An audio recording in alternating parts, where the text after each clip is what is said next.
Good afternoon, class. Welcome back. I'm Yash Verma from Zero to Genius classes. हम बात कर रहे थे ज्योमेट्री की, मैथ के टॉपिक की, जिसमें हमने चतुर्भुज किया, त्रिभुज किया, त्रिभुज के पार्ट, चतुर्भुज के पार्ट, और कल हमने क्यूब एंड क्यूबॉइड यानी कि घन और घनाभ किया। अब एक इसका टॉपिक रह गया है जो कि बहुत ही ज्यादा मोस्ट है और ऑल कंपटीशन के लिए भी बहुत ज्यादा इंपॉर्टेंट है। वो है तुम्हारा बेलन। बेलन, ठीक है। देखो बेलन क्या होता है, ये हमारा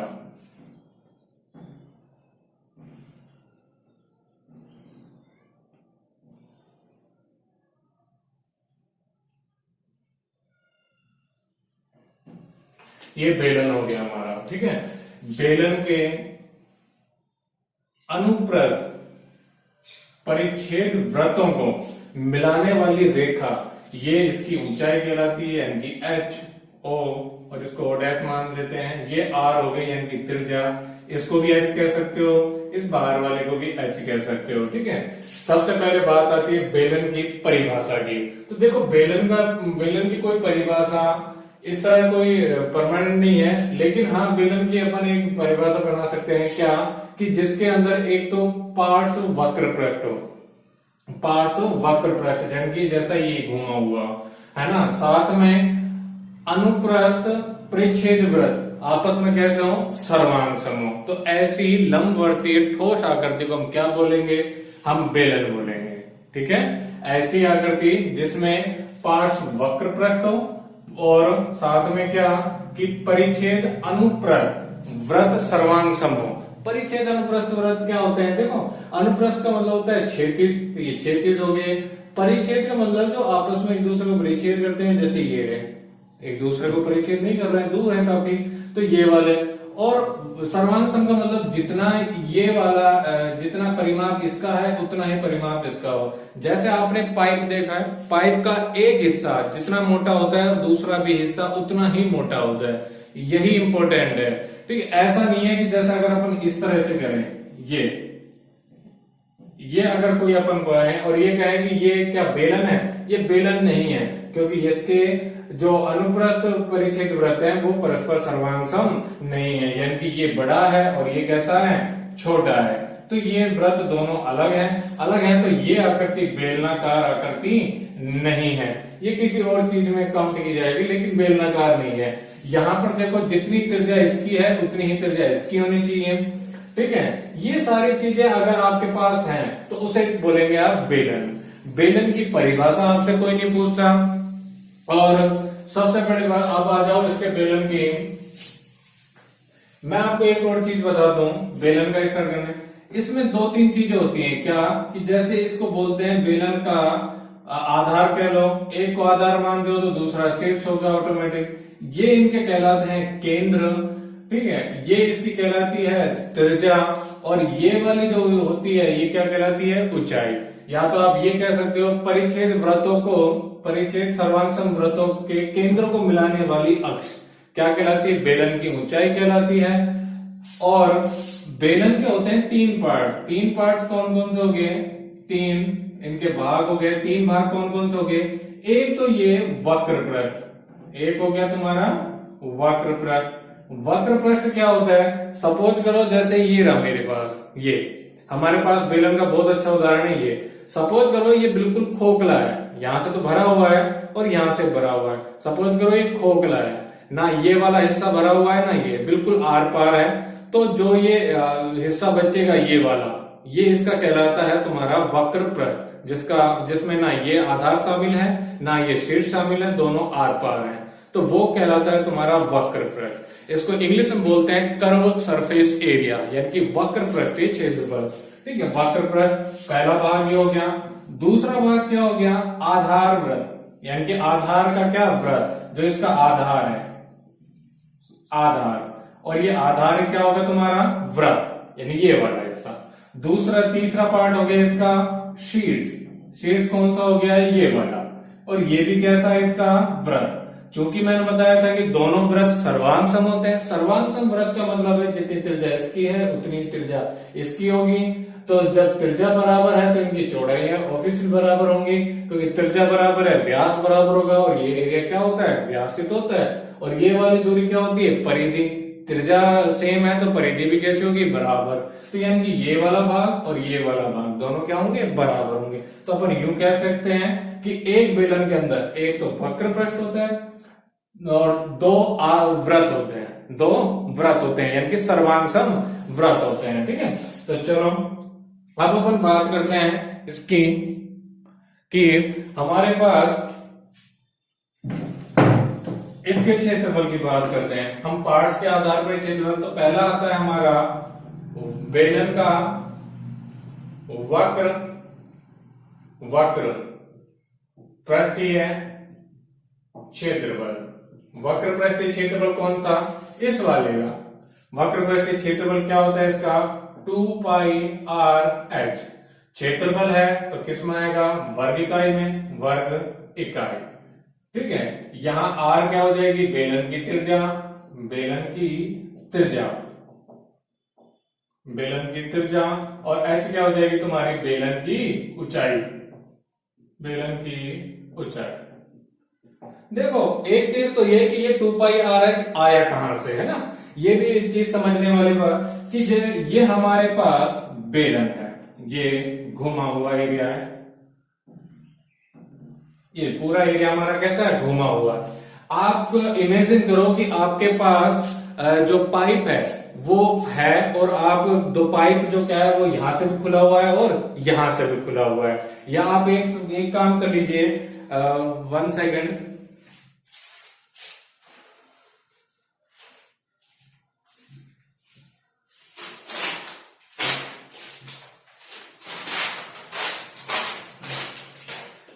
मैं आपको समझाने के लिए, ये देखो, ये हमारे पास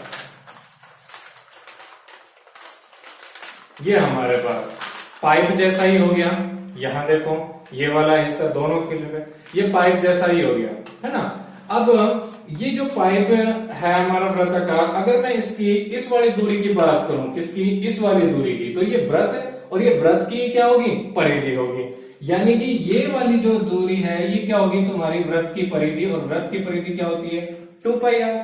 और ये वाला जो हिस्सा है, ये वाला, यानी कि मैं इस आगे, तो ये हमने क्या माना है, h, यानी कि ऊंचाई मानी है।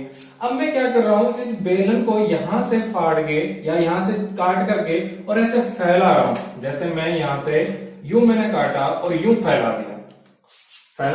तो अब देखो यहां पर ये दिखने में कैसा बना, वृत्त बना, आयत बना। जो हमारी परिधि ऐसे गोल थी वही यहां पर खुलकर फैल गई। यानी कि अब अगर ये वाली बात करें, इसकी और ये वाली, तो ये जो हिस्सा है ये हमारी परिधि है, यानी कि ये हमारी है 2 पाई r, और जो ये वाला हिस्सा है ये हमारी ऊंचाई है, यानी कि जो थी h। ठीक है, अब आ जाओ वापस से कि हमने जब इसको काट कर फैलाया तो इस तरह से हमारे पास बना, जिसकी ये तो आई 2 पाई r और ये आ गई हमारी h। ठीक, अब ये आयत बना। यानी कि हम वक्र पृष्ठ का ना निकाल के अब हम निकाल लेते हैं किसका, आयत का क्षेत्रफल। तो आयत का क्षेत्रफल से अगर इसको कंपेयर करें तो ये आयत बना, और ये आयत की क्या बनी, चौड़ाई। ये आयत की चौड़ाई बोल लो या लंबाई बोल लो, यानी कि ये लंबाई बनी तुम्हारी आयत की, ये लंबाई है तो ये फिर क्या हो जाएगी तुम्हारी चौड़ाई, लंबाई। यानी कि ये हमारी लंबाई बन गई और ये हमारी चौड़ाई बन गई आयत की। अब अगर आयत का क्षेत्रफल निकाले तो आयत का क्षेत्रफल क्या होता है, लंबाई गुणा चौड़ाई। यानी कि लंबाई कितनी है थी हमारी 2 पाई r, और चौड़ाई कितनी है हमारी h, यानी कि मिलकर क्या बनी 2 पाई r h। तो यहां से निकल के आया तुम्हारा बेलन का वक्र पृष्ठीय क्षेत्रफल। ठीक है, आई होप आप सारे समझ गए होंगे। ठीक है, तो यहां से हमारा एक तो आ गया ये बेलन का वक्र पृष्ठीय क्षेत्रफल। अब हम बात करते हैं बेलन। देखो यहाँ पर 2 चीजें यूज की जाएंगी। मैंने इससे पहले वीडियो में कहीं पर भी आपको इस तरह नहीं बोला है कि वक्र पृष्ठीय क्षेत्रफल और संपूर्ण पृष्ठीय क्षेत्रफल।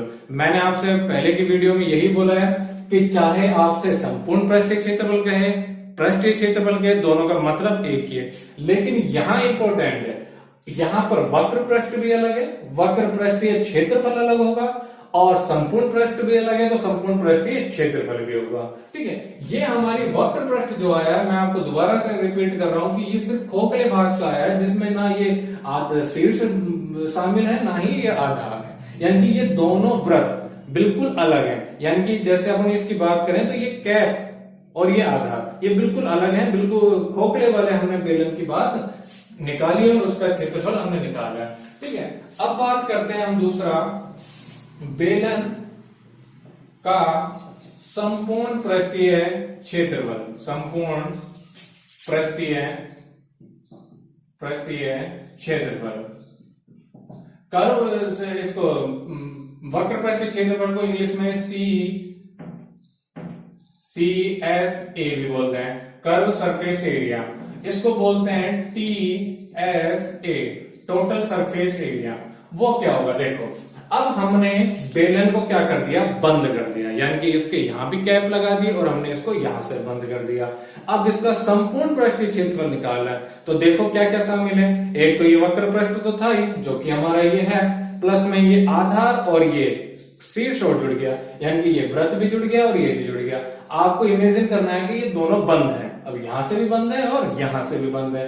तो आप देखिए, एक तो ये वक्र वृत्त प्लस में ये ऊपर वाला वृत्त और नीचे वाला वृत्त। जब मैंने बताया था कि दोनों वृत्त समान होंगे तो एक का निकाल के गुणा 2 कर दो, तो इसका संपूर्ण पृष्ठीय क्षेत्रफल क्या आ जाएगा, इसका संपूर्ण पृष्ठीय क्षेत्रफल आ जाएगा तुम्हारा क्या, वक्र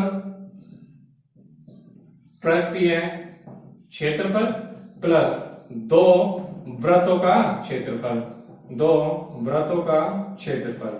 2 वृत्त कौन कौन से हो गए, एक तो आधार व शीर्ष, यानी कि 2 वृत्त कौन कौन से हमारे पास, एक तो ये आधार का और एक ये शीर्ष का।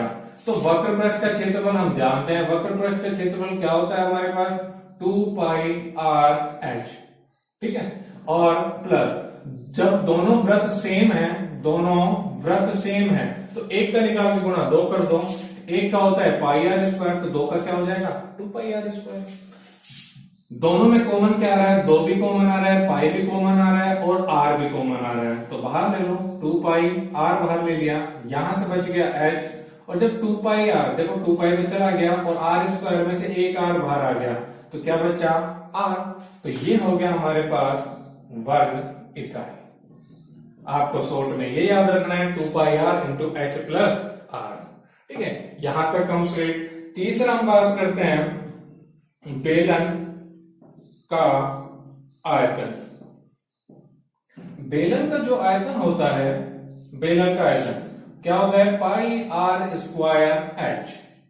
अब स्क्वायर, ये 2 घात इसकी 1 घात इसकी, दोनों ही चेंजेबल राशि, तो ये दोनों की 2 घात इसकी और 1 घात इसकी 3 हो गई। या यूं कह लो शॉर्ट में कि अगर आयतन है तो किसमें मापा जाएगा, घन इकाई में, घन इकाई। जो ये इकाई में यूज करके चल रहा हूं, इकाई का मतलब है कि आपके क्वेश्चन के अनुसार अगर लंबाई और चौड़ाई, त्रिज्या वगैरह ये सब सेंटीमीटर में दिया हुआ है तो यहाँ वर्ग सेमी आ जाएगा, अगर मीटर में दिया हुआ है तो वर्ग मीटर आ जाएगा। इकाई का मतलब जैसे आपको दिया गया हो वैसे। ठीक है, तो यहां तक हो गया इसका आयतन। ठीक, इस चीज को याद रखना, मैं इसको दोबारा रिपीट करूंगा शंकु के लिए। मेरे हिसाब से यहां तक आपका सारा कंप्लीट हो गया।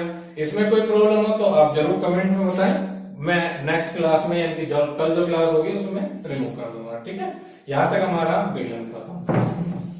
अब बात करते हैं हम दूसरे शंकु की।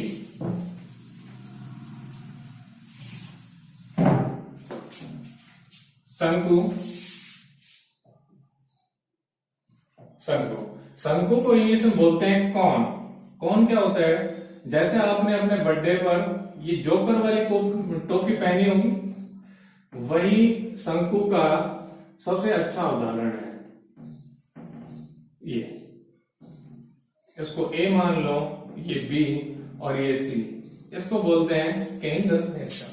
पहले शंकु के पार्ट की हम बात कर लें तो शंकु में क्या क्या पार्ट होते हैं। देखो, एक तो होता है शीर्ष, शीर्ष होता है ए, दूसरा आधार होता है इसका, आधार कौन सा, ये वाला, और आधार हमारा कैसा है, वृत्त, आधार वृत्त हुआ।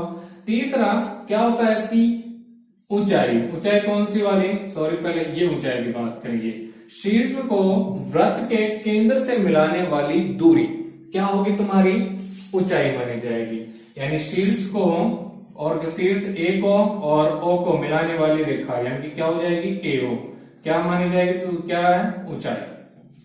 ये हो गई तुम्हारी ऊंचाई जिसको बोलते हैं एच। एक वर्ड और यूज किया जाएगा इसमें, तिर्यक ऊंचाई। तिर्यक ऊंचाई कहो, तिर्यक लंबाई कहो, दोनों एक ही बात है। तिर्यक ऊंचाई या लंबाई वो कौन सा होती है, ये वाली, ठीक है। ये हो गई तुम्हारी एल और ये हमारी हो गई त्रिज्या आर, यानी कि ओसी क्या होगी तुम्हारी, आर यानी कि त्रिज्या। शंकु के अगर हम भागों की बात करें तो इसके दो ही भाग हो गए। एक तो होता है ये वक्र पृष्ठ, यानी कि ये घुमा हुआ पृष्ठ ये वाला जिसमें कि ये आधार शामिल नहीं है, और दूसरा होता है आपका ये आधार यानी कि वृत्त। दो ही भाग होते हैं इसके, ठीक है। तो चलो इसमें क्या क्या माना जाएगा तुम्हारा, ओए, ओए तो क्या मानी जाएगी तुम्हारी ऊंचाई, ऊंचाई, ठीक है। और एसी, एसी क्या मानी जाएगी तुम्हारी, एसी बोल लो या ए भी बोल लो, ए बी, ये क्या मानी जाएगी तुम्हारी, तिर्यक ऊंचाई। तिर्यक ऊंचाई कहो, तिर्यक लंबाई कहो या तिरछी ऊंचाई कहो, तिरछी ऊंचाई, तीनों एक ही बात है, लंबाई, तीनों ही क्या है, एक ही बात। और इसको किससे डिनोट करते हैं, स्मॉल एल से, ठीक है। और ओसी क्या है तुम्हारी, ओसी है तुम्हारी त्रिज्या। त्रिज्या किसकी त्रिज्या, आधार की त्रिज्या, और आधार कैसे हमारा वृत्त, तो त्रिज्या किससे ली जाएगी, स्मॉल आर से, ठीक है। यहां तक हमारा, और ओ है जो तुम्हारा वो केंद्र है, ओ है जो तुम्हारा केंद्र हो गया, ठीक है। यहां तक हमारी सारी बात कंप्लीट।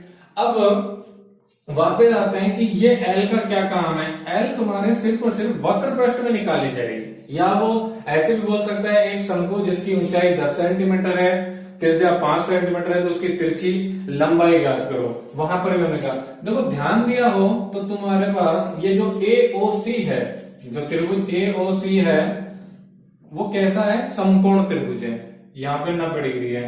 अब कहोगे सर 90 डिग्री कहां से आया, जबकि उसने दिया नहीं है। ऊंचाई जो होती है वो हमेशा आधार से 90 डिग्री का कोण ही बनाती है। ये हमारी ऊंचाई है, ये हमारा आधार है, तो इसके साथ कितने डिग्री कोण बनाएगी, 90 डिग्री का। तो ये सेल्फ अंडरस्टैंडिंग बात है कि अपन खुद समझ जाएं कि ये 90 डिग्री का कोण बनाएगी अगर ये ऊंचाई है तो ये वाला त्रिभुज कैसा हो गया आपका, समकोण त्रिभुज। और समकोण त्रिभुज की अगर बात करें, ये 90 डिग्री के जस्ट सामने वाली भुजा, ये क्या आएगी तुम्हारी कर्ण। ये कर्ण होगी, तो कर्ण कैसे निकालेंगे, लंब स्क्वायर प्लस आधार स्क्वायर, यानी कि एओ स्क्वायर प्लस ओसी स्क्वायर, एओ स्क्वायर प्लस ओसी स्क्वायर। यानी कि हमारा कर्ण जो आ गया वो तो एल आ गया, एओ आ गया हमारा वो एओ आ गया, वो हमारा एच आ गया, और ओसी आ गया वो हमारा आर आ गया। यानी कि तुम्हारे अगर तिर्यक लंबाई की पूछे, तिर्यक लंबाई या तिरछी ऊंचाई जो भी पूछे, तो हमारा क्या हो जाएगा, एल स्क्वायर बराबर H square plus R square, यहां से, ठीक है। और एल बराबर क्या हो जाएगा, स्क्वायर इधर जाएगा, अंडर रूट रख जाएगा, यानी H square plus R square. लंबाई है तो लंबाई किस में आएगी, इकाई में, ये आ गई तुम्हारी इकाई, ठीक है। यहां तक हमारे तिर्यक लंबाई आ गई। अब बात करते हैं शंकु की वक्र पृष्ठ का क्षेत्रफल, वक्र पृष्ठ का क्षेत्रफल जिसमें ये आधार शामिल नहीं है। वक्र पृष्ठ का मतलब ये घुमा हुआ भाग नहीं है, तो यह क्या हो गया तुम्हारा वक्र पृष्ठ का क्षेत्रफल, पाई आर एल, पाई आर एल। और एल क्या है यहाँ पर, अभी बताया मैंने, एल क्या है यहाँ पर, तिर्यक ऊंचाई। और निकालेंगे कैसे, इस टाइप से निकालेंगे, या तो वो दिया होगा, नहीं देगा तो हम यहां से निकाल लेंगे, ठीक है। ये हो गया क्षेत्रफल है तो वर्ग इकाई आएगा, वर्ग इकाई। अब बात करते हैं शंकु के आयतन की। शंकु का आयतन, शंकु का आयतन क्या होगा, 1/3 पाई आर स्क्वायर एच, घन सेमी, घन इकाई ठीक है, यहां तक आ गया तुम्हारा। एक चीज मैंने अभी तुमसे बोला था कि बेलन का आयतन, जो मैंने बताया था बेलन का आयतन क्या बताया था मैंने तुम्हें, पाई आर स्क्वायर एच। और मैंने ये भी बात बोली थी कि आप इसको ध्यान रखना, मैं भी दोबारा रिपीट करूंगा। और यहां पर आ रहा है शंकु का आयतन कितना आ रहा है, 1/3 पाई आर स्क्वायर, यानी कि इसका तीसरा हिस्सा। तो समझने वाली बात है कि अगर आपके पास एक बेलन है जिसकी लंबाई और त्रिज्या के बराबर ही, जितनी बेलन की आपकी लंबाई और ऊंचाई है, त्रिज्या और ऊंचाई है, उतनी ही त्रिज्या का और उतनी ही ऊंचाई का अगर आप शंकु बनाते हो, तो जितना पानी आप बेलन में भरते हो उसका तीसरा हिस्सा आप शंकु में भर पाओगे। ठीक है, इसको प्रैक्टिकली और देख लो, ये बहुत ही इंपॉर्टेंट है और काम भी आता है। वो देखते हैं कि सपोज करो अपने पास कोई बेलन है, बेलन में त्रिज्या कितनी है आपकी 10 सेंटीमीटर है, और जो तुम्हारी ऊंचाई है वो तुम्हारी 3 सेंटीमीटर है। या ये थोड़ा अलग हो गया, इसको अपन 12 मान लेते हैं, 12 सेंटीमीटर है। ठीक है, अब इसका अगर अपन आयतन की बात करें बेलन की, तो आयतन क्या हो जाएगा तुम्हारा, पाई, यानी कि पाई यानी कितना हो गया 22/7, और आर कितना हो गया तुम्हारा, होता कहता है बेलन का आयतन क्या होता है, पाई आर स्क्वायर एच होता है। पाई का मान रखो 3.14, आर कितनी है 10 × 10, और एच कितनी है तुम्हारी 12, है ना।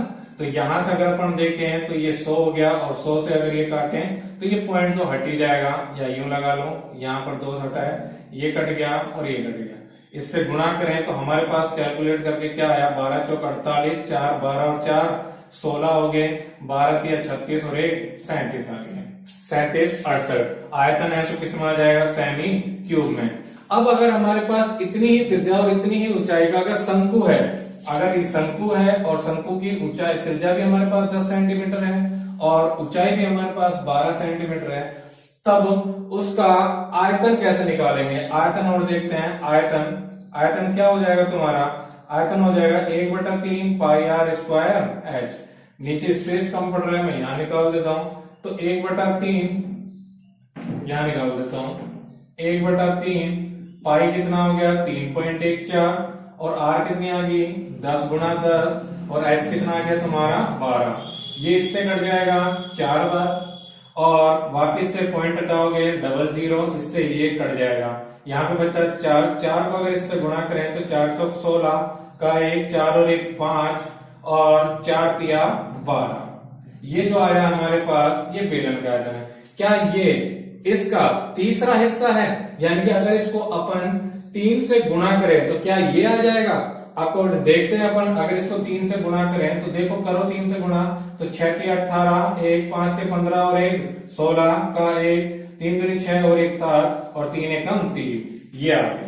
यानी कि अपन यूं कह सकते हैं कि अगर समान त्रिज्या का और समान ऊंचाई का अगर अपन बेलन लें और शंकु लें, तो जितना आयतन बेलन का होगा उसका तीसरा हिस्सा ही किसका होगा, शंकु का। ये हमने प्रैक्टिकल करके देख लिया। ठीक है, आज की वीडियो में इतना ही।